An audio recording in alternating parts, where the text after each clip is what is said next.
wetu kwa muda wa siku 6. Tumepitia magumu, tumesononeshwa mioyo, ulitupa faraja. Tunakushukuru Mungu.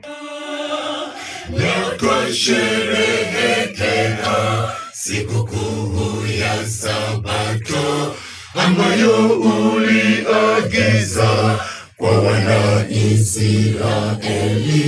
Bwana, twaomba tulishe, tushibe neno lako, twende tukatangaze neno lako Bwana.